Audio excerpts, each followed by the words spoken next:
A black screen. The title in white lettering fades up. This time, gently fades away. A very slow fade up onto a valley, dirt and clay of various shades of purples and browns and beiges.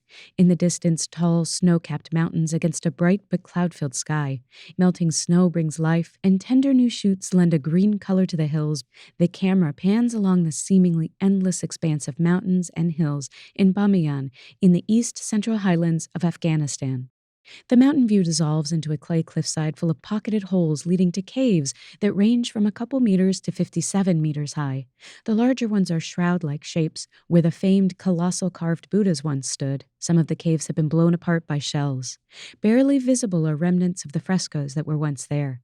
The camera is never still, panning along, moving up and down and all around, trying to scrutinize them, trying to actually see what this cliffside is that's full of dozens and dozens of caves in various states of ruin or intactness. The camera never rests. The viewer is unable to transfix their gaze on any part. The cliffside dissolves into a close-up of a very still pair of brown eyes and a young face, superimposed over the ever-shifting view of the caves. Do you know any tale or a good joke? The caves fade away. Yes, I know. The boy has freckles. One day a person climbed onto a branch of a tree, and he was sawing the same branch.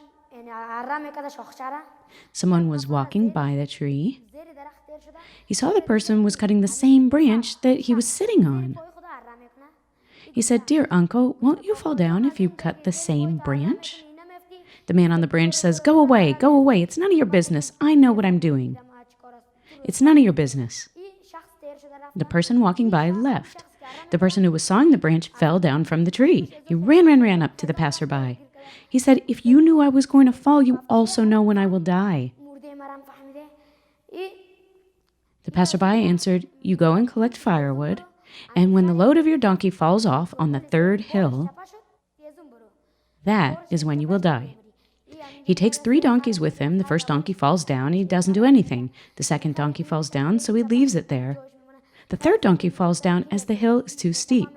So he throws himself on the ground and lays there. Passers-by collecting firewood gather around him. This person, who is named Mullah Nusraddin, and he is dead.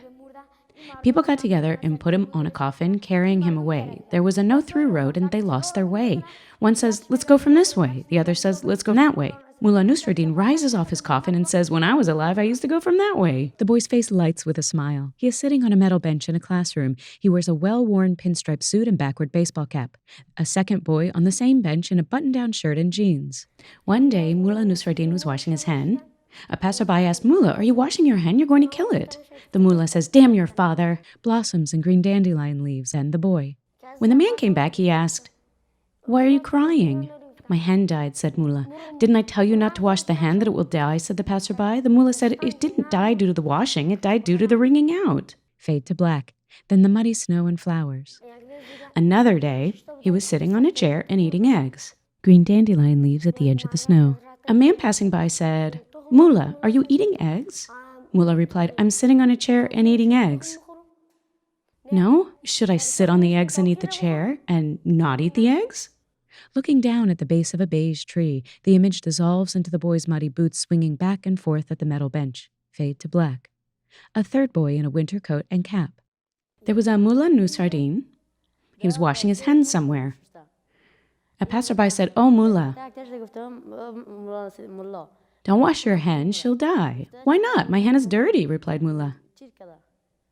The passerby returned and saw that Mullah Nusraddin was crying. The passerby asked, "What happened?" "My hen died," he replied. "My hen died." The passerby shouted, "May the demon beat you. Your hen is dead and you're crying?" "My mother died and I didn't cry." Mullah replied, "Was your mother laying eggs?" "My hen was laying eggs." "It was laying eggs? Yeah?" "Yeah." A broad smile fills his face, then fades. His eyes dart about as he waits. Fade to black. The second boy again, a close-up of his brown eyes. The image is very blurry. He goes in and out of focus, in and out of focus. One eye and then a part of the other, and a little bit more of his face. As he begins to sing, his face and body will come into focus. Then the boy superimposed over the mountains, cliffs, and caves.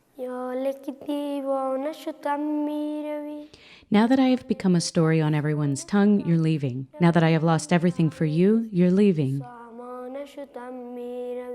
Now that I have become a tale on everyone's tongue, you're leaving. Now that I have lost everything for you, you're leaving. Now that I'm madly in love with you, you're leaving. Now that I have become a story on everyone's tongue, you're leaving. Now that I am, you're leaving. A magpie soars across the frame. Now that I'm madly in love with you, you're leaving. Now that I have become a tale on everyone's tongue, you're leaving. Now that I have lost everything, you're leaving. Now that I'm madly in love, you're leaving. Now that I have lost everything for you, you're leaving. Now that I am the tale. I don't know anymore. He looks to the camera. The boy fades away, leaving the cliffs and valley, now very faint, dissolved into white. The camera still roving, never still across the cliffs, fade to black.